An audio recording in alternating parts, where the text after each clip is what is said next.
আজিজা ম্যাডামকে। তোমরা মজলিসের যে আদব সেটা কিন্তু বরখলাপ করতেছো। আমরা এমন কোনো আচরণ করব না যেটা দ্বারা আমাদের সওয়াবের পরিবর্তে উল্টো গুনাহ হয়ে যায়। করবো আমরা? আচ্ছা, আমরা সবাই জোরে সোরে মহান আল্লাহর প্রতি কৃতজ্ঞতা জ্ঞাপন করবো। সবাই জোরে আলহামদুলিল্লাহ, আলহামদুলিল্লাহ। কোনো বেয়াদবি করা যাবে? যাবে না। অত্যন্ত বিনয়ের সাথে যা পরিবেশন করা হবে, যা বলা হবে শুনবে।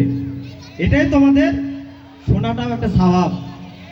এটা মজলিসের আদব, এটা রক্ষা করবে। ঠিক আছে?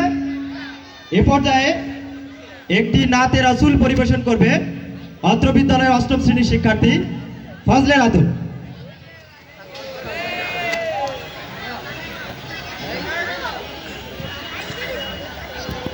ফজলে রাতুল সে জাতীয় শিক্ষা সপ্তাহে এই নাচ প্রতিযোগিতার চ্যাম্পিয়ন।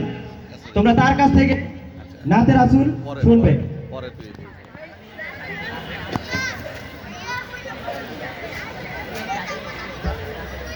আসসালামু আলাইকুম ওয়া রাহমাতুল্লাহি ওয়া বারাকাতুহু।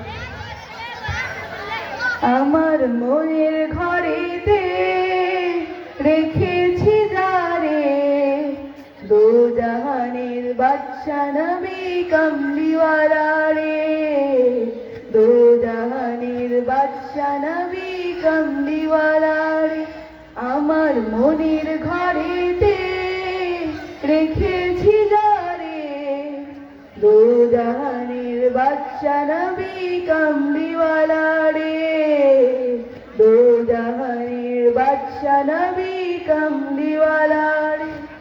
আমার দয়াল নবী রে, আমার মায়ার নবী রে, আমার দয়াল নবী রে, আমার মায়ার নবী রে, দো জাহানের বাদশা নবী কামলিওয়ালা রে, দো জাহানের বাদশা নবী কামলিওয়ালা রে।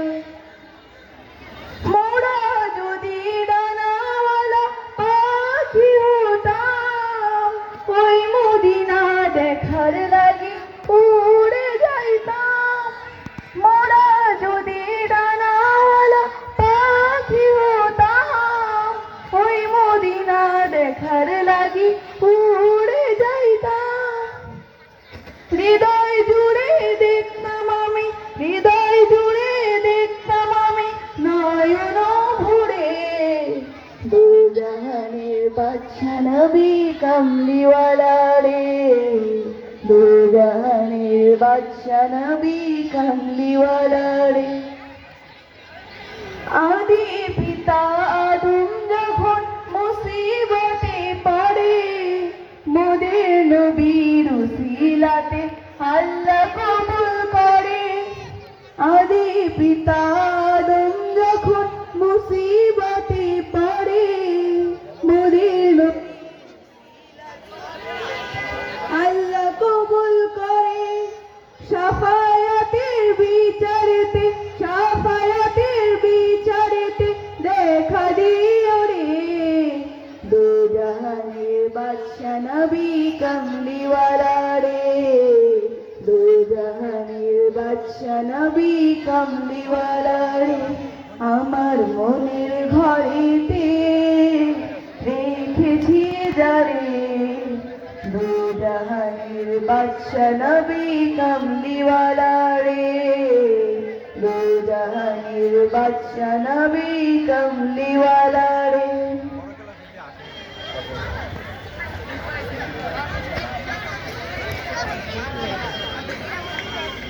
মাশাআল্লাহ, জোরে বলো মাশাআল্লাহ। আরেকবার বলো মাশাআল্লাহ। আমরা একটা আলহামদুলিল্লাহ বলি, আলহামদুলিল্লাহ, আলহামদুলিল্লাহ। ধন্যবাদ ফজিলাতুল। এ পর্যায়ে আমাদের মাঝে মূল্যবান বক্তব্য নিয়ে আসবেন আজকের অনুষ্ঠানের মধ্যমণি, প্রধান আলোচক জনাব ABM সাইফুদ্দিন ইয়াহিয়া মহোদয়, প্রধান শিক্ষক, government Muslim high school, Dhaka. আমি স্যারকে তার মূল্যবান বক্তব্য রাখার জন্য বিনীত অনুরোধ জানাচ্ছি। আমরা সবাই সুন্দরভাবে স্যারের কথা শুনবো, মনোযোগ দিয়ে শুনবো এবং পালন করার চেষ্টা করব।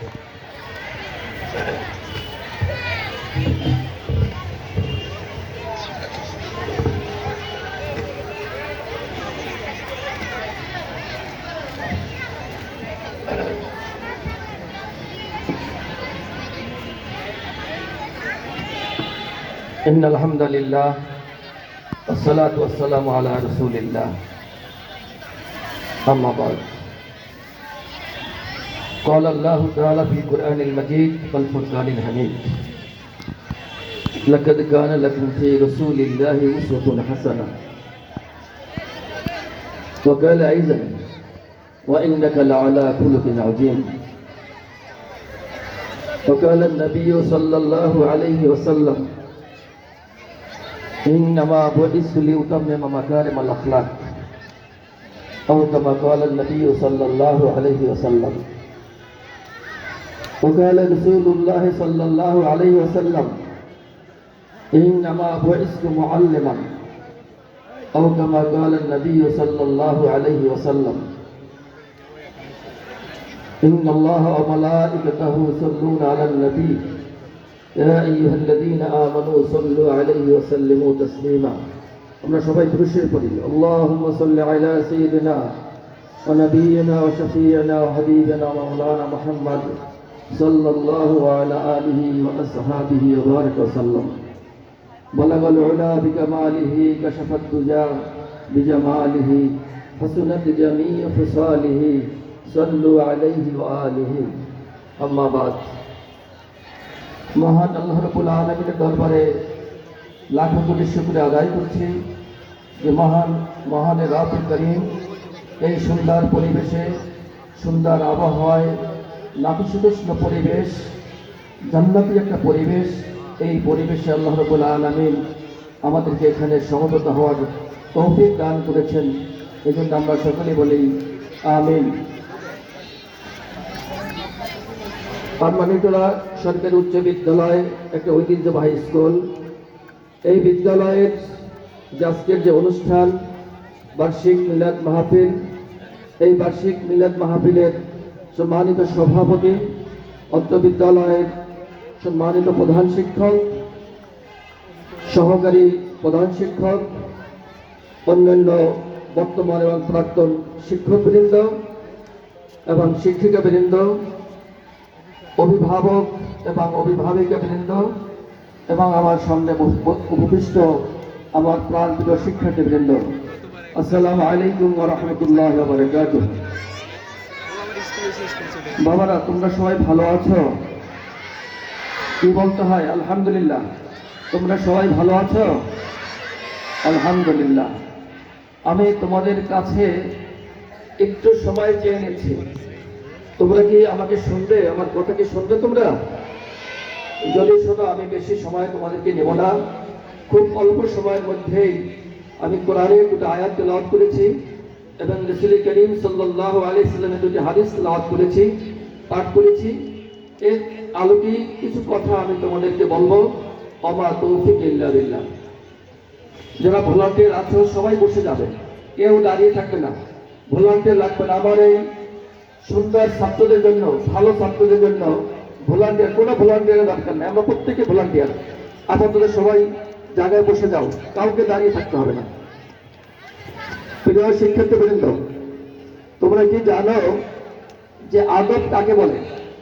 আদব, আদব শব্দের অর্থ কি? শিষ্টাচার, তাই না? আদব শব্দের অর্থ কি? আচ্ছা, একটা জিনিস মনে রাখো, আমি যে আলোচনা করব, এই আলোচনার মাঝে মাঝে কিন্তু আমি তোমাদেরকে প্রশ্ন ধরবো। সবাই আমার সামনে আছো, সবাই চেহারা কিন্তু আমি দেখতে পাচ্ছি। আমি যে কথাগুলো বলবো, এই কথাগুলোর আলোকে তোমাকে প্রশ্ন ধরবো, দেখবো যে তুমি কতটুকু মনোযোগী, কতটুকু তুমি পারো, পরীক্ষায় পাশ করলা কিনা। এই জন্য অ্যাটেনশন, পরিপূর্ণভাবেই আমরা আমাদের কথাগুলো শুনবো এবং ধারণ করব। আদব হচ্ছে আদবের সঙ্গে বলা হচ্ছে অজয়সাইয়ালা মহাল্লি, যেই জিনিস যেখানে রাখা, যেখানে যে কথা বলা, যেখানে যে আচরণ করা, সেটাই হচ্ছে আদব। তোমরা এখানে মিলাদ মাহফিলে বসে আছো। এই মিলাদ মাহফিলের যে মজলিস, এই মজলিস হচ্ছে একটি জান্নাতের টুকরো, জান্নাতের একটা অংশ। এই যেখানে কোরআন এবং হাদিস সম্পর্কে মহানবী সাল্লাল্লাহু আলাইহি ওয়াসাল্লামের জীবন আদর্শ যেখানে আলোচনা হয়, সেখানে আল্লাহর রহমতের ফেরেশতারা সেখানে নাজিল হয়, এবং ওই মজলিসে যারা থাকে সে আল্লাহর রহমতের ফেরেশতাদের রহমতের পাখায়, রহমতের চাদরে তারা আবৃত থাকে। তোমরাও সেই রহমতের চাদরের মধ্যে আছো।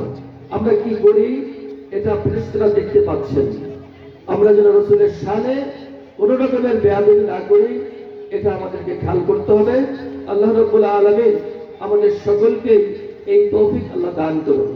আমি যে কথা বলছিলাম যে এই মাহফিলের আদব হচ্ছে চুপচাপ থাকা। আবার গানের যে মজলিস, সেখানে তুমি গান গাবে, আনন্দ করে ফুর্তি করবে। আদব হচ্ছে যে তোমরা আমাদের দিকে মুখ করে আছো, আমরা তোমাদের দিকে তাকিয়ে বসে আছি, এটা হচ্ছে আদব। এখন তোমরা যদি ওদিকে ফেরতা, আমরা যদি অন্যদিকে ফিরে থাকতাম, এটা আদব নয়, এটা শিষ্টাচার নয়, এটা ভদ্র নয়, এটা শালীনতা নয়। এটা আমাদের এই আদব শিখতে হবে যে কোন জায়গায় আমাদের কোন কাজ করতে হয়। এটা কিন্তু আমাদের শিক্ষার কিন্তু একটা অংশ হচ্ছে এটা। প্রিয় শিক্ষার্থীবৃন্দ, তোমরা যে স্কুলে পড়ছো, এই স্কুল একটা ঐতিহ্যবাহী স্কুল, ঐতিহ্যবাহী। 1904 সালে, আমি কিন্তু প্রশ্ন ধরবো, মনে রাখতে হবে কিন্তু 1904 সালে এই বিদ্যালয়টা প্রতিষ্ঠিত হয়েছে, এবং এখানে যে বিশাল একটা মাঠ, বিশাল জায়গা নিয়ে, এই গোটা জমির পরিমাণ হচ্ছে 2.5 একর, 2.5। বিশাল পুরনো ঢাকায় এত বিস্তৃত জায়গা নিয়ে স্কুল হয় না। সেই গরিবী স্কুলের শিক্ষার্থী তোমরা, শুধু জায়গার দিক থেকে নয়, এই যে ভবনটা যেটা আছে, এটা ব্রিটিশ আমলের, ব্রিটিশ যে স্থাপত্য শিল্প, সেই শিল্পের একটা নিদর্শন এখনো দাঁড়িয়ে আছে এখানে। শুধু ভবন নয়, তোমরা জানো যে এই বিদ্যালয় থেকে বড় বড় বড় মনীষী এখান থেকে পাস করে গিয়েছেন, পড়াশোনা করে গিয়েছেন। তোমরা দুই একজন নাম কি বলতে পারবে কেউ এখান থেকে, মানে উল্লেখযোগ্য? হ্যাঁ, বলো তো করে। ধন্যবাদ, প্রণব মুখার্জি। আচ্ছা শোনো, ওনার নাম দিয়ে আমি শুরু করছি। যে এখানে প্রণব মুখার্জি ভারতের কি রাষ্ট্রপতি ছিলেন, তাই না? ভারতের রাষ্ট্রপতি ছিলেন। উনি এখান থেকে 1944 সালে এই বিদ্যালয় থেকে এসএসসি পাস করেছেন। এই বিদ্যালয়টা যখন প্রতিষ্ঠিত হয়, তখন কিন্তু এটা একটা শিক্ষকদের ট্রেনিং বিদ্যালয় হিসেবে প্রতিষ্ঠিত হয়েছিল। পরবর্তী সময় একাডেমিক হিসেবে এটা পরিচালিত হয়। এই প্রেসিডেন্ট কিন্তু এই স্কুল প্রসার করেছে, এই স্কুল থেকে প্রেসিডেন্ট হয়েছে। শুধু প্রেসিডেন্ট নয়, আমাদের যে জাতীয় অধ্যাপক ছিলেন, জাতীয় অধ্যাপক কে ছিলেন বলতে পারো? সৈয়দ আলী আহসান, জাতীয় অধ্যাপক সৈয়দ আলী আহসান, তিনিও কিন্তু এই বিদ্যালয়ের শিক্ষার্থী ছিলেন। শুধু তাই নয়, বিখ্যাত কবি, বাংলাদেশের বিখ্যাত কবি আসাদ চৌধুরী এই বিদ্যালয়ের শিক্ষার্থী ছিলেন। এরপরে অবসরপ্রাপ্ত এয়ার ভাইস মার্শাল সুলতান মাহমুদ এই বিদ্যালয়ের শিক্ষার্থী ছিলেন। এরকমের হাজারো তোমার বিখ্যাত মনীষীরা এই বিদ্যালয় পড়েছেন। তাদেরই উত্তরসূরি হচ্ছে তোমরা। তোমরাও একদিন বড় ডাক্তার হবে, তোমরা ইঞ্জিনিয়ার হবে, তোমরা বড় বড় জায়গায় তোমরা যাবে, তোমরা দেশ এবং বিদেশে সম্মান তোমরা অর্জন করবে। এই বিদ্যালয়ের গৌরব তোমরা সুরক্ষিত রাখবে, সেই বিদ্যালয়ের শিক্ষার্থী। অতএব সেই শিক্ষার্থী হিসেবে তোমাদের কিন্তু এই বিদ্যালয়ে যে মহামনীষীরা গিয়েছেন, তাদের যে আদর্শ, সেই আদর্শকে ধারণ এবং লালন করে তোমাদের কিন্তু এখানে বসতে হবে। ঠিক আছে? প্রিয় শিক্ষার্থীবৃন্দ, এখানেই শেষ নয়। তোমরা হয়তো জানো হয়তো তোমাদের এই বিদ্যালয় 1996 সালে, কত সালে? 1996 সালে এই বিদ্যালয় সারা বাংলাদেশে শ্রেষ্ঠ বিদ্যালয় হিসাবে ঘোষিত হয়েছিল। সারা বাংলাদেশে 1 নম্বর শিক্ষা প্রতিষ্ঠান এবং স্বর্ণপদক পেয়েছিল শ্রেষ্ঠ শিক্ষা প্রতিষ্ঠান। এবং ওই সময় যিনি প্রধান শিক্ষক ছিলেন মরহুম নাসিরউদ্দিন স্যার, তিনিও প্রধান শিক্ষক মানে শ্রেষ্ঠ প্রধান শিক্ষক হিসেবে পুরস্কৃত পেয়েছিলেন। আল্লাহ তাআলা নাসিরউদ্দিন স্যারকে জান্নাতুল ফেরদাউস দান করেন। তার অবদান এই স্কুলের জন্য অসীম অবদান তিনি রেখে গেছেন। আমরা তার রুহের মাগফিরাতের জন্য কামনা করছি। এরকমের ঐতিহ্যের ধারক এবং বাহক ছিল এই স্কুল। শুধু এখানে শেষ নয়, সেই ধারাবাহিক সেই ঐতিহ্যের একটা অংশ আমি এর সাথে জড়িত। কারণ আমার জীবনের সোনালী দিনগুলো এই বিদ্যালয় কেটেছে। তোমরা হয়তো অনেকেই জানবে না বা জানো না, আমার জীবনের প্রথম চাকরি ছিল এই আনওয়ার স্কুলে, এবং এখানেই আমি 16 বছর চাকরি করেছি। এবং এখান থেকে 2001 সালে আমি শ্রেষ্ঠ শিক্ষক হিসেবে স্বর্ণপদক প্রাপ্ত হয়েছি। সুক্রিয়া হিসেবে বললাম। তো এই স্কুলের যে ঐতিহ্য আছে, সেই ঐতিহ্য কিন্তু তোমাদেরকে ধারণ এবং লালন করতে হবে এবং তাদের কাছ থেকে তোমাদেরকে শিখতে হবে। শুধু তাই নয়, 2009 সালে ঢাকা শহরে মাত্র 2টা স্কুল 100% পাস করেছিল। তার মধ্যে তোমাদের এই আনওয়ার স্কুল ছিল একটা। গৌরবের কথা নয়, তোমাদের গৌরবের কথা। তোমাদের শুধু শিক্ষা দীক্ষায় তোমরা এগিয়ে না, তোমরা কিন্তু খেলাধুলায় অনেক এগিয়ে আছো। এই স্কুল হকিতে চ্যাম্পিয়ন হয় এবং টানা 16 বছর উপ অঞ্চলে তারা প্রথম স্থান অধিকার করেছে। এবং তোমাদের যে হকির ওস্তাদ ফজল, আল্লাহ তাকে মাফ করে নিক, তিনি ইন্তেকাল করেছেন। আল্লাহ তাকে জান্নাতুল ফেরদাউস দান করেন। তো এই স্কুল পড়াশোনায় যেমন এগিয়ে, সাংস্কৃতিক অঙ্গনে এই স্কুলে গিয়ে, খেলাধুলায় এই স্কুলে গিয়ে, অতএব তোমরা তাদের সন্তান, তোমাদেরকে সামনে থেকে এগিয়ে যেতে হবে। প্রিয় শিক্ষার্থীবৃন্দ, আজকে আমরা এখানে সমবেত হয়েছি এই মিলাদুন নবী। এই জন্য মিলাদুন নবী অর্থাৎ আমাদের নবীর নাম কি? হযরত মুহাম্মদ সাল্লাল্লাহু আলাইহি সাল্লাম। এই জীবন আদর্শ আমরা শুনব এবং সেই আদর্শকে আমরা আমাদের জীবনে ধারণ এবং লালন করতে আমরা চেষ্টা করব।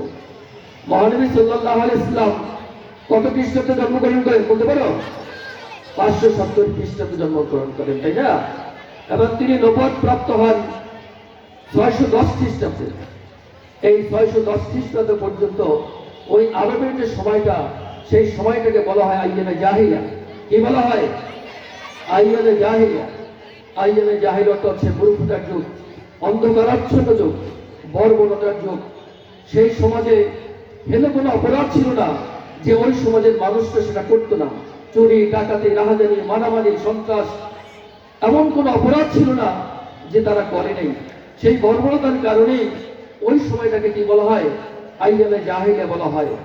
আরো সবচেয়ে বড় একটা কারণ, মর্মান্তিক যে ঘটনা, হৃদয় বিদারক যে ঘটনা, হৃদয় বিদারক যে ইতিহাস, যেই কারণে ওই সময়ের মানুষকে আইয়ামে জাহিলিয়া বলা হয়, সেটা হচ্ছে এই এক সাহাবী। তিনি তার আইয়ামে জাহিলিয়া যখন তিনি কাফের অবস্থায় ছিলেন, সেই অবস্থার একটা বর্ণনা রাসূল করিম সাল্লাল্লাহু আলাইহি ওয়াসাল্লামের কাছে দিয়েছেন। তিনি বলেছেন যে আল্লাহ রাসূল, ওই সময় ওই আইয়ামে জাহিলিয়ার সময় যদি কোনো কারো কন্যা সন্তান হতো, সেই সব কন্যা সন্তান থেকে তারা জীবন্ত কবর দিত। কত নির্মমতা ছিল, কত নিষ্ঠুরতা ছিল।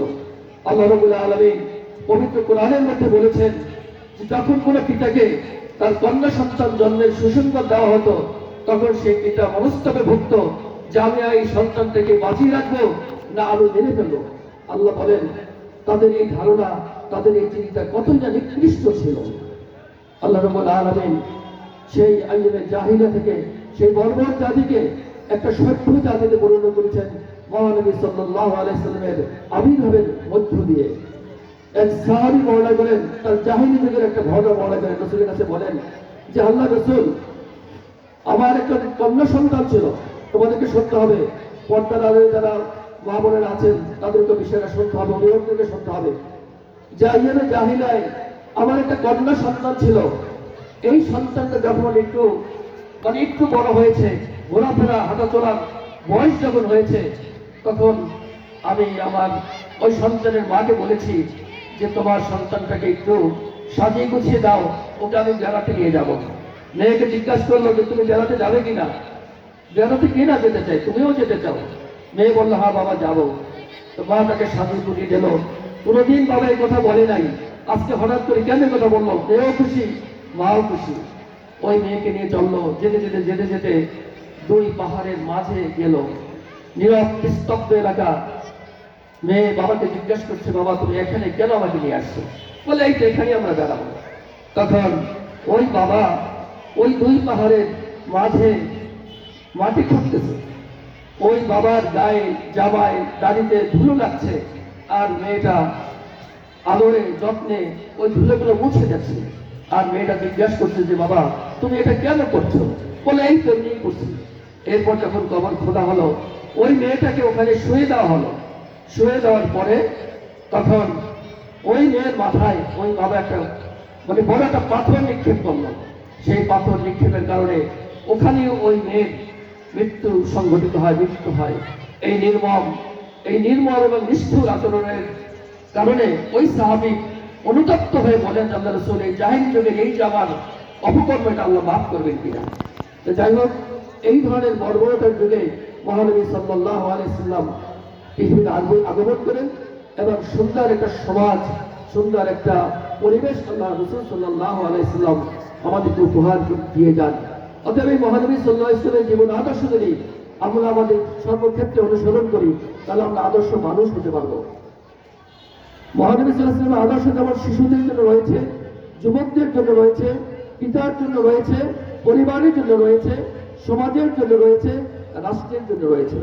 আমাদের সকলের জন্যই মহানবী সাল্লাল্লাহু আলাইহি ওয়াসাল্লামের আদর্শ আমাদের জীবনে অনুসরণ এবং অনুকরণীয় আদর্শ তিনি রেখে গিয়েছেন। আমাদের এখানে অভিভাবক আছেন, প্রিয় শিক্ষার্থী তোমরা আছো, আমরা শিক্ষক আছি। আমি সকলের উদ্দেশ্যেই মহানবী সাল্লাল্লাহু আলাইহি ওয়াসাল্লামের যে আদর্শের কিছু দিক আমি আলোচনা করতে আমি চেষ্টা করব। প্রিয় অভিভাবকবৃন্দ, আপনাদের উদ্দেশ্যে বলছি, আপনাদের এই যে সন্তানরা আমাদের সামনে যারা বসা আছে, এই সন্তানরা হচ্ছে আল্লাহর পক্ষ থেকে একটা আমানত।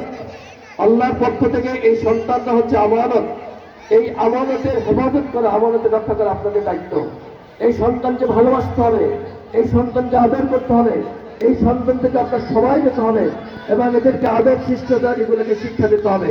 এবং এরা স্কুলে যে আসে, তারা সকালবেলা নাস্তা খেয়ে আসে কিনা এই ব্যাপারে কিন্তু আপনাদের খেয়াল রাখা দরকার। আমরা স্কুলে পাঠিয়ে দিলাম, সে ক্ষুধার্ত কিনা এই বিষয়টাও কিন্তু আমাদের খেয়াল রাখা দরকার। এই সন্তানদের প্রতি আপনারা কি করবেন? যত্ন নেবেন, এদেরকে ভালোবাসবেন, এদেরকে বকাবকি করবেন না। রাসূল সাল্লাল্লাহু আলাইহি ওয়াসাল্লাম এই কাজটা করেননি। মহানবী সাল্লাল্লাহু আলাইহি ওয়াসাল্লামের দৌহিত্র তার নাতি দুজন ছিল। তোমরা নাম বলতে পারো? কি কি নাম বলতে পারো? হাসান এবং হোসাইন। হাসান এবং হোসাইন রাদিয়াল্লাহু তাআলা আনহুমা। একবার রাসূল করিম সাল্লাল্লাহু আলাইহি সাল্লাম হাসান রাদিয়াল্লাহু আনহুকে চুমা খাচ্ছিলেন। তখন ওই সময় এক সাহাবী ওখানে উপস্থিত ছিলেন। সেই সাহাবীর নাম ছিল আকরা ইবনে হাবিস। আকরা ইবনে হাবিস। তখন ওই আকরা ইবনে হাবিস রাসূল সাল্লাল্লাহু আলাইহি ওয়াসাল্লামকে বলেন, আল্লাহ রাসূল, আমার তো 10টা সন্তান আছে, আমি তো কোনোদিন আমার সন্তানকে এভাবে আদর করি নাই, এভাবে আমি চুমু খাই নাই। তখন রাসূল সাল্লাল্লাহু আলাইহি ওয়াসাল্লাম বলেন, ওই আকরা ইবনে হাবিসকে লক্ষ্য করে বললেন যে মান লাম ইয়ারহাম সগীরানা ওয়া লাম ইউকির কাবীরানা ফালাইসা মিন্না। যে আমাদের ছোটদেরকে স্নেহ করে না এবং যে আমাদের বড়দেরকে সম্মান করে না, সে আমার অন্তর্ভুক্ত নয়।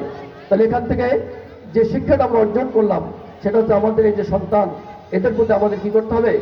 রহম করতে হবে, দয়া করতে হবে, এদেরকে ভালোবাসতে হবে।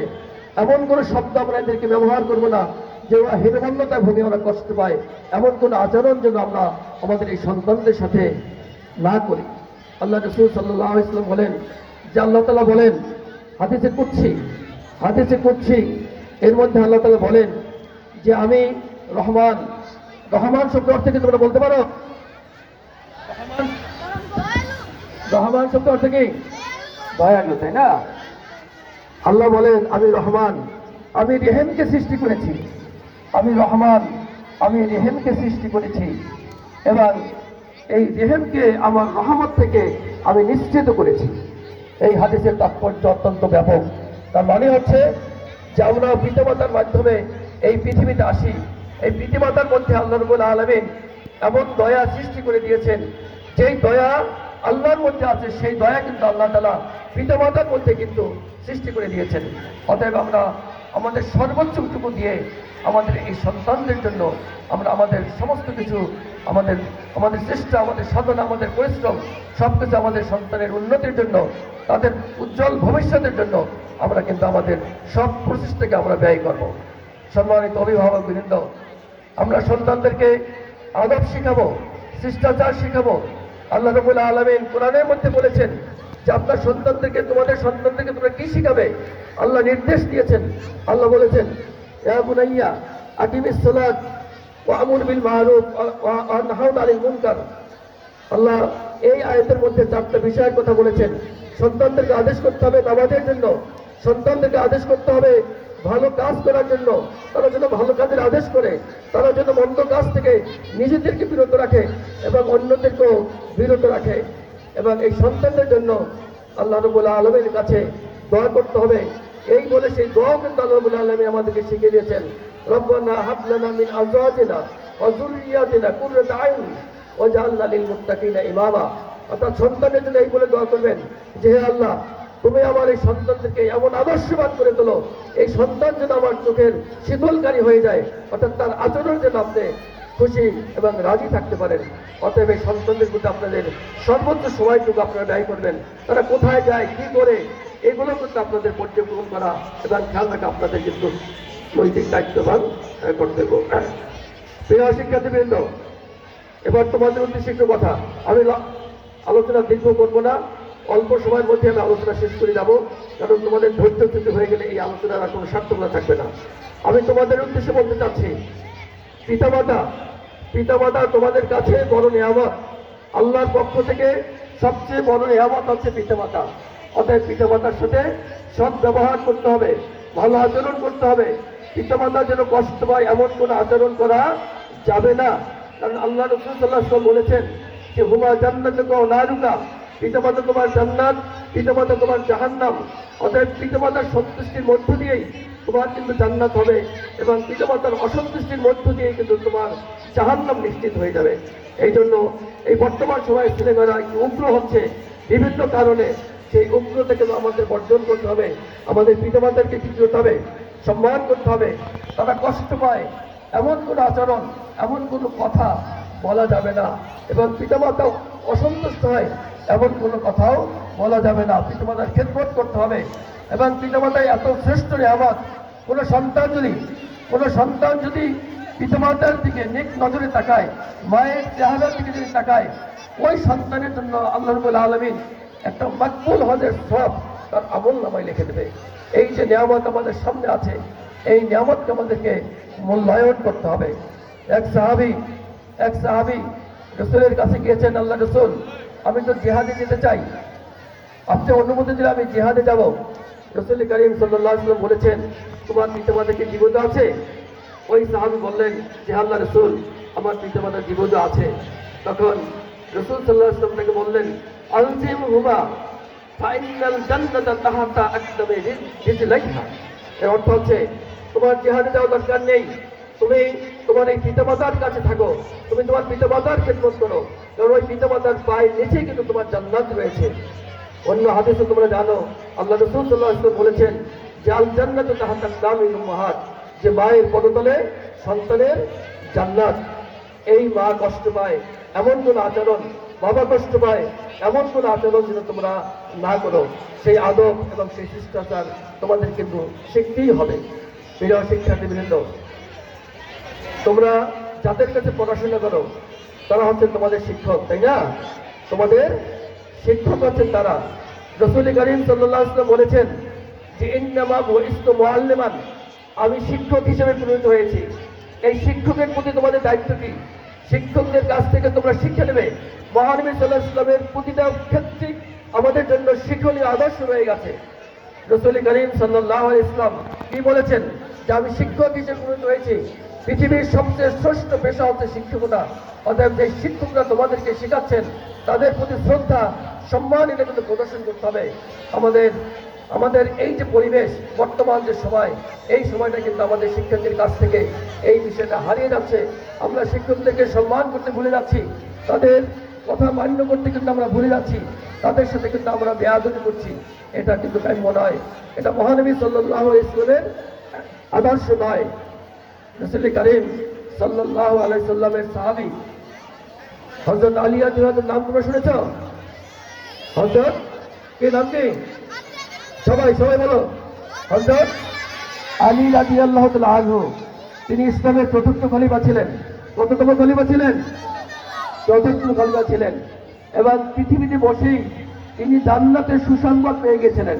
প্রিয় শিক্ষার্থী, তোমাদের শুনতে হবে, পৃথিবীতে বসেই তিনি জান্নাতের সুসংবাদ পেয়েছেন। তিনি অত্যন্ত জ্ঞানী ছিলেন, অত্যন্ত পণ্ডিত ছিলেন। তিনি তার সম্পর্কে রাসূল সাল্লাল্লাহু আলাইহি ওয়াসাল্লাম বলেছেন যে আনা মদিনাতুল ইলম ওয়া আলী বাবুহা, আমি হচ্ছি জ্ঞানের শহর, আর এই আলী হচ্ছে ওই শহরের দরজা। আলী রাদিয়াল্লাহু আনহু সম্পর্কে রাসূল করিম সাল্লাল্লাহু আলাইহি ওয়াসাল্লামের কথা বলেছেন। সেই আলী রাদিয়াল্লাহু বলেন যে আমি যার কাছ থেকে একটি শব্দ শিখেছি, আমি যার কাছ থেকে, প্রিয় শিক্ষার্থীবৃন্দ, আলী বলেন যে আমি যার কাছ থেকে একটি শব্দ শিখেছি, আমি তার গোলাম হয়ে গেলাম, আমি তার দাস হয়ে গেলাম। তিনি ইচ্ছা করলে আমাকে দাস বানিয়ে রাখতে পারেন, ইচ্ছা করলে আমাকে বিক্রি করে দিতে পারেন, ইচ্ছা করলে আমাকে আজাদ করে দিতে পারেন।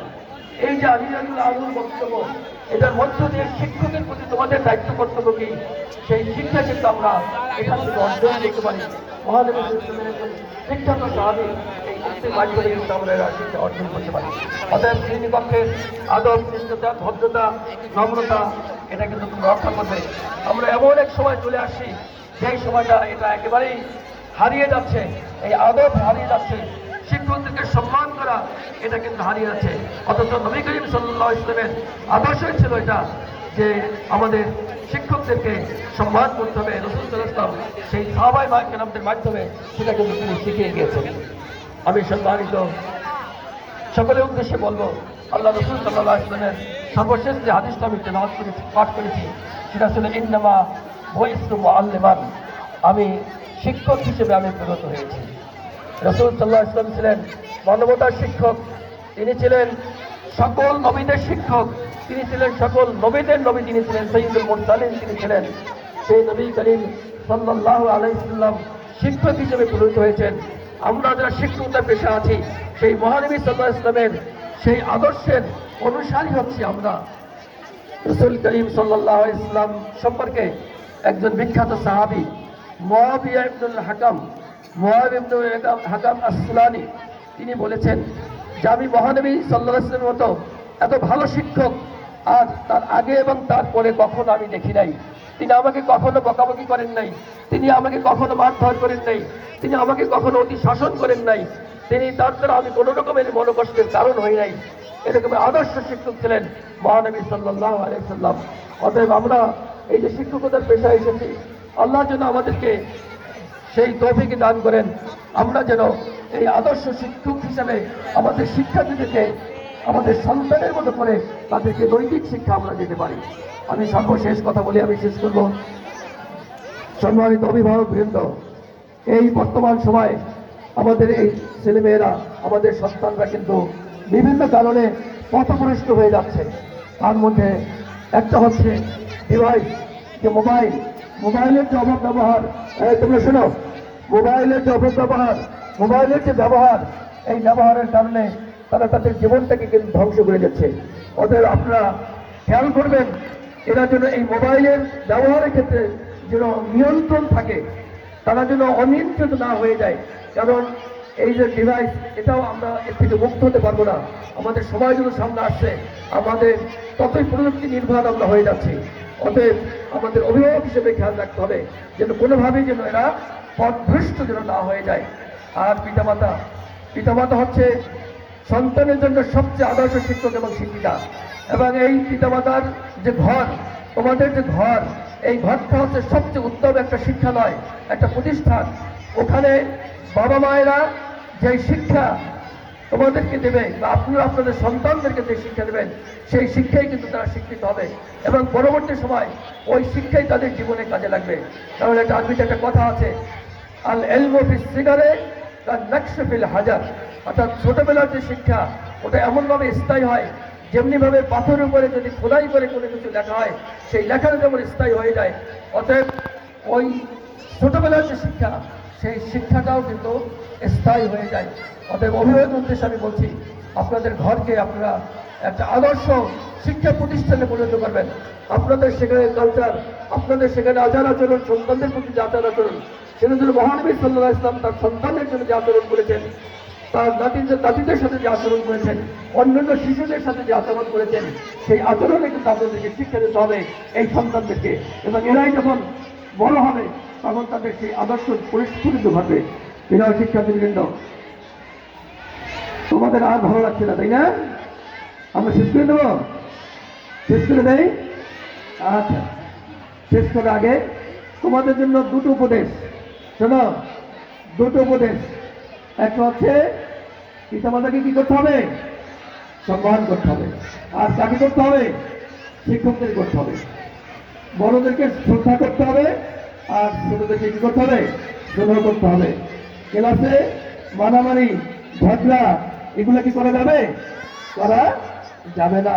আমরা সহনশীল হব, আমরা ধৈর্যশীল হব, এবং আমরা 5 ওয়াক্ত সালাত আদায় করব। আমি অভিভাবকদের উদ্দেশ্যে বলছি যে আল্লাহ তাআলা বলেছেন আপনি সন্তানদেরকে আপনি আদেশ করবেন আকিমিস সালাত, সালাত কায়েমের জন্য। এই ছোটবেলা থেকে যদি আমাদের অভ্যস্ত হয়, এই ছেলে সন্তানরা কিন্তু ভালো হবে।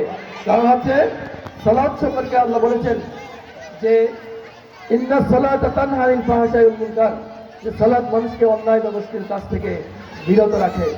এবং আল্লাহ রাসূল সাল্লাল্লাহু আলাইহি ওয়াসাল্লাম বলেছেন আউয়ালু মা ইউহাসাবুল আবদু ইয়াউমাল কিয়ামাহ সালাত, অর্থাৎ হাসরের ময়দানে সর্বপ্রথম যে বিষয়ে বান্দার হিসাব নেওয়া হবে সেটা হচ্ছে সালাত। সালাতে যে পাস সে সব বিষয়ে পাস, গণিতে যে পাস সে সব সাবজেক্টে পাস। গণিতে যদি পাস করো সব সাবজেক্টে পাস, সালাতের পরীক্ষা যদি পাস করো সব সাবজেক্টে পাস হবে। অতএব তোমরা নামাজ পড়বে, 5 ওয়াক্ত নামাজ পড়বে। এবং অভিভাবক উদ্দেশ্যে বলবো যে আপনারাও এই সন্তানদেরকে নামাজ পড়ার জন্য তাগিদ দেবেন, এবং তারা যেন নামাজি হয়, এবং নামাজ হওয়ার ফলেই তার মধ্যে কিন্তু ভালো যে অভ্যাসগুলো সেই অভ্যাসগুলোর চর্চাগুলো তার মধ্যে হবে। তা আমি আর বক্তব্য দীর্ঘায়িত করবো না। সবাই একেবারেই মনে হয় ক্লান্ত, বসে থাকতে থাকতে ক্লান্ত হয়ে গেছ। আমাকে এখানে আহ্বান করার জন্য, ডাকার জন্য আমি সম্মানিত প্রধান শিক্ষক এবং অন্যান্য শিক্ষক বৃন্দের কাছে আমি কৃতজ্ঞতা প্রকাশ করছি। আমাকে যখনই বলা হয়েছে এখানে আসার জন্য, যেহেতু এই বিদ্যালয়ের সাথে আমার স্মৃতি আছে, আমার সাথে কাজ থাকা সত্ত্বেও আমি তোমাদেরকে দেখতে এখানে এসেছি যে আমার শিক্ষার্থীরা কেমন আছে, তোমরা কেমন আছো, এটা দেখার জন্য আমরা এসেছি। আল্লাহ রাব্বুল আলামিন যে আমাকে আসার তৌফিক দিয়েছেন, এই জন্য আল্লাহ রাব্বুল আলামিনের কাছে শুকরিয়া আদায় করছি, এবং কর্তৃপক্ষকে আমি ধন্যবাদ জ্ঞাপন করছি আমাকে স্মরণ করার জন্য। এবং এখানে প্রাক্তন এবং বর্তমান শিক্ষকবৃন্দ আছেন, তাদের কাছেও আমি কৃতজ্ঞতা প্রকাশ করছি, এবং অনেকের সাথে দেখা হয়েছে, এই জন্য আমার কাছে ভালো লেগেছে। এখানে যারা বসে আছো তোমরা এই যে বার্ষিক যে মিলাদ, এই মিলাদে অংশগ্রহণ করে পুরস্কার পেয়েছো। যারা পুরস্কার পেয়েছো তাদেরকে আমি ধন্যবাদ জানাচ্ছি। যারা অংশগ্রহণ করে পুরস্কার পাওনি তাদের হারার কিছু নেই, বরং পরাজয় বিজয়ের লক্ষণ। তোমরা সামনে থেকে আরো চেষ্টা করবে, তোমরাও যেন পুরস্কার ছিনিয়ে নিতে পারো। এবং যারা একেবারে অংশগ্রহণ করো নাই তারা সামনে অংশগ্রহণ করবে, কারণ এই অংশগ্রহণের মধ্য দিয়েই তোমার কিন্তু সৃজনশীলতা, তোমার যে দক্ষতা, তোমার যে মেধা, তোমার যে যোগ্যতা, সেই যোগ্যতা কিন্তু প্রকাশ পাবে। এই জন্য তোমরা সমস্ত অনুষ্ঠানে, স্কুল কর্তৃক যত অনুষ্ঠান হয় সমস্ত অনুষ্ঠানে তোমরা কিন্তু কী করবে? অংশগ্রহণ করবে, এবং এটার মধ্য দিয়েই তোমার কিন্তু ভবিষ্যৎ বিনির্মাণ হবে। তুমি কেমন বক্তা হবে, তুমি কি লেখক হবে কিনা, তুমি সাহিত্যিক হবে কিনা, কি হবে তুমি, তাকে এখান থেকে নির্ধারিত হবে। আল্লাহ রাব্বুল আলামিন আমাদের সকলকে তৌফিক দান করুক, এবং এখানে যে আলোচনা হলো এই আলোচনার উপরে যতটুকু আলোচনা হয়েছে এর উপর আমল করার তৌফিক দান করুন। তোমাদের জন্য দোয়া থাকলো আল্লাহ রাব্বুল আলামিন তোমাদেরকে মানুষের মতো মানুষ করুক, এবং এই দেশ এবং জাতির খেদমত করার জন্য তোমাদেরকে আল্লাহ কবুল করে নিক। কারণ আমাদের দেশে শিক্ষিত মানুষের অভাব নাই, কিন্তু আদর্শবান শিক্ষিত মানুষের অভাব আছে। সার্টিফিকেটধারী লোকের অভাব নেই, যারা বড় বড়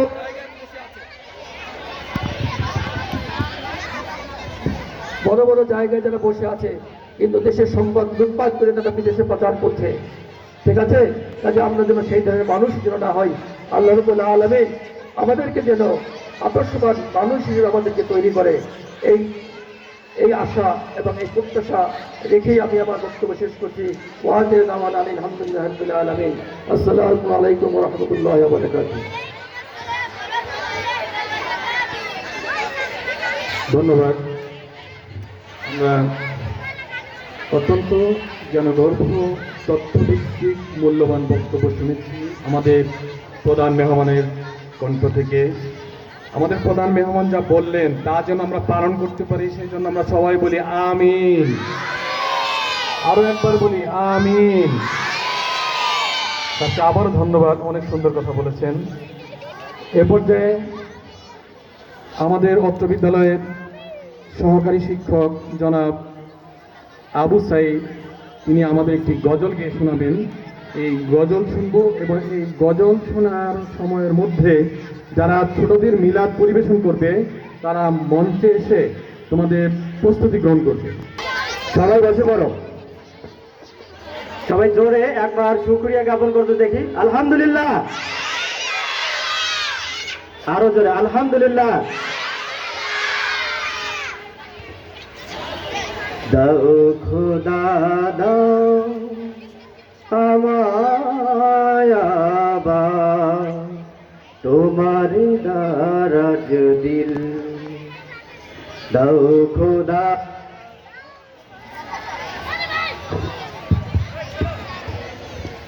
দাও খোদা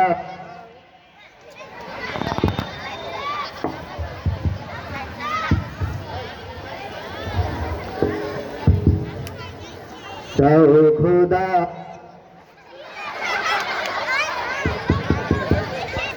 দাও খোদা দাও আমার।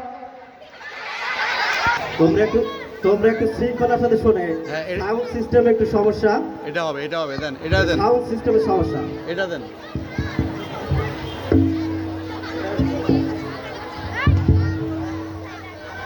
দাও খোদা দাও আমায় আবার তোমার দারাজ দিল। দাও খোদা দাও আমায় আবার তোমার দারাজ দিল। দাও আলীর মতো বীর সেনানি, আলীর মতো বীর সেনানি জাগাতে নিখিল। দাও খোদা দাও আমায় আবার উমর দারাজ দিল। দাও খোদা দাও আমায় আবার উমর দারাজ দিল। হামজাকে দাও ঘরে ঘরে জীবন দিতে অকাতরে। হামজাকে দাও ঘরে ঘরে জীবন দিতে অকাতরে। আমার কাবা ভাঙতে এলে, আমার কাবা ভাঙতে এলে পাঠাও আবাবিল। দাও খোদা দাও আমায় আবার উমর দারাজ দিল। দাও খোদা দাও আমায় আবার উমর দারাজ দিল। সচ্চা ঈমান দিয়ে পাঠাও সাত সাহাবা, তাদের দেখে বিশ্ব আবার বলুক মারহাবা। সচ্চা ঈমান দিয়ে পাঠাও সকল সাহাবা, তাদের দেখে বিশ্ব আবার বলুক মারহাবা। আবার পাঠাও আবু বকর, ফিতনা ফাসাদ আসুক সমর। অনল অটল পাহাড় সম, অনর অটল পাহাড় সম দাও সে মনের মিল। দাও খোদা দাও আমায়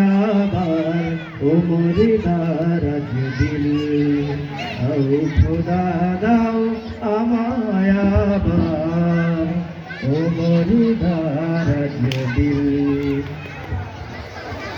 মারহাবা।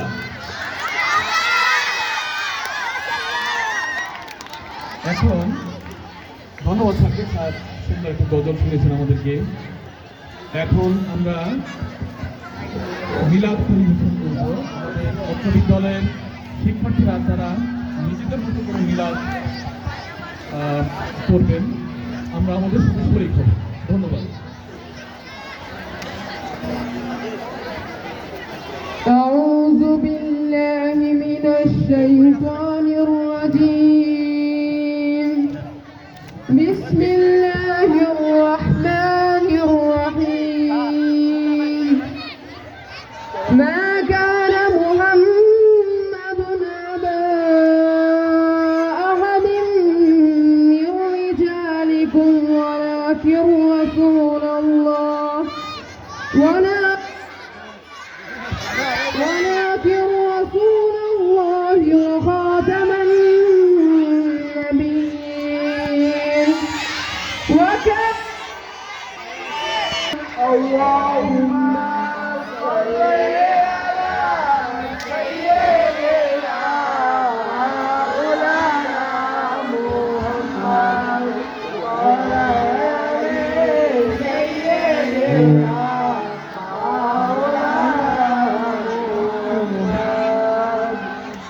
আসমা এরোই কাতারে কাতারে দারা আনিসি জবে তারা সাল্লু আলা মুহাম্মাদ আল্লাহুম্মা সাল্লি আলা সাইয়্যিদিনা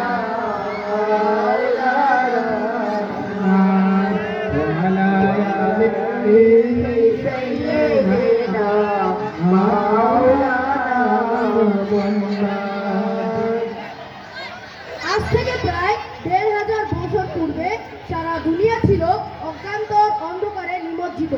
মানুষ পরস্পর মারামারি ও হানাহানিতে ছিল লিপ্ত। দুর্বলের ওপর সবলের অমানসিক অত্যাচার ছিল অহরহ। পূর্বে প্রচারিত ধর্মসমূহ হয়েছিল নিষ্প্রভ। আল্লাহর ঘর কাবা পরিণত হয়েছিল নানা প্রকার দেব দেবীর আড্ডাখানায়। নারী জাতির ছিল না কোনো মর্যাদা। তাদেরকে গণনা করা হতো বাজারের পণ্য সামগ্রীর মতো। কন্যা সন্তান জন্মগ্রহণ করলে বাবা মার মুখ হয়ে যেত কালো, তাই তাদের কবর দেওয়া হতো জীবন্ত। ঠিক তেমনি দুর্দিনে দুনিয়াতে আবির্ভূত হলেন আমাদের প্রিয় নবী রহমাতুল্লিল আলামিন হযরত মুহাম্মদ সাল্লাল্লাহু আলাইহি ওয়াসাল্লাম। 570 খ্রিস্টাব্দ 12ই রবিউল আউয়াল 29শে আগস্ট মোতাবেক সোমবার জগৎজোড়া আধারের অবগুণ্ঠন চিরে শুক্লা দ্বাদশী পূর্ণাঙ্গ অস্থিচলে ম্লান হয়ে আসছিল। আলো আধারের এই মহাসন্ধিক্ষণে দুনিয়ার বুকে প্রদান করলেন মানুষের নবী হযরত মুহাম্মদ সাল্লাল্লাহু আলাইহি ওয়াসাল্লাম। ত্রিভুবনের প্রিয় মুহাম্মদ এলো রে দুনিয়ায়। আকাশে বাতাসে দেখবি গতি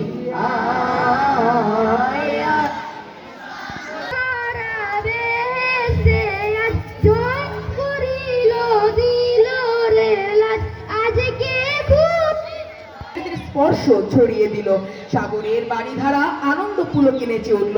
বিহঙ্গকুল সেই শুভ সংবাদের সঙ্গীত জগৎময় মুখরিত করে তুলল। বিশ্ব প্রকৃতি অবাক বিস্ময়ে প্রশ্ন করল, কে এলো? ওই কে এলো? দিকে দিকে ধ্বনিত হলো আলোর প্রকাশ, আধারের অবসান। সত্যের আগমন, মিথ্যার অবসান। কবি বাংলার বিদ্রোহী কবিতায় ঝঞ্ঝাট দিয়ে গেয়ে উঠলেন, তোরা রেখে যা আমেনা মায়ের কোলে, তোরা রেখে যা আমেনা মায়ের কোলে। পূর্ণিমারি শেখা চাঁদ দোলে, যেন উষার কোলে রাঙা রবি দোলে। তোরা দেখে যা আমেনা মায়ের কোলে, তোরা দেখে যা আমেনা মায়ের কোলে। পানি ফোটে সোনারি জ্যোতি পেশানিতে ফুটে, আকাশের গ্রহ তারা পরে লুটে।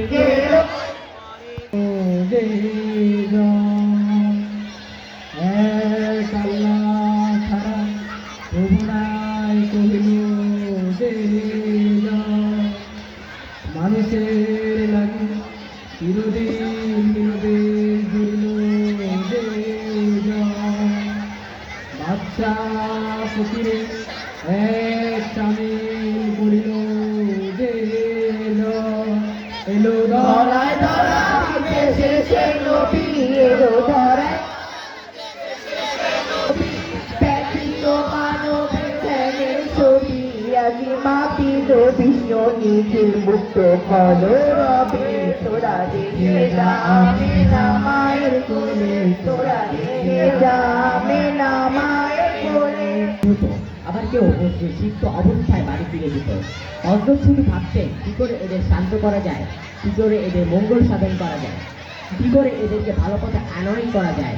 গায়ের জোর খাটিয়ে মন্দ কাজে তিরস্কার করে নাকি রাজশক্তি প্রয়োগ করে কোন পথ অবলম্বন করলে তাদের প্রকৃত মঙ্গল সাধন হবে। এ উদ্দেশ্যে তিনি হেরা পর্বতের গুহায় গভীর ধ্যানমগ্ন। পরম করুণাময় আল্লাহর নামে। ইকরা বিসমি রাব্বিকাল্লাযী খালাক। পড়ো তোমার প্রভুর নামে যিনি সৃষ্টি করেছেন। খালাকাল ইনসানা মিন আলাক। তিনি মানুষকে সৃষ্টি করেছেন রক্তপিণ্ড থেকে।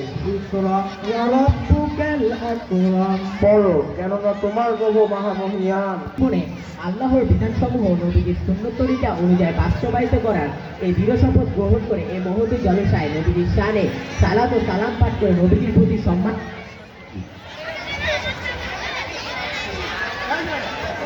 ইয়া নবী সালাম আলাইকা সালাওয়াতুল্লাহ আলাইকা।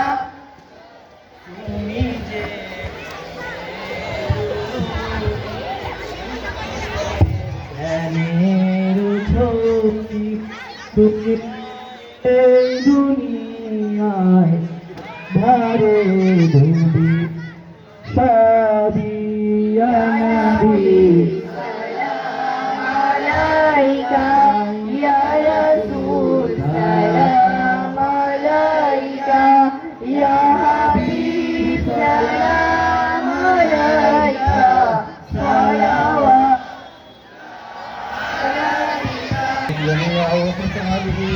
صلوا عليه وآله اللهم صل وسلم وبارك عليه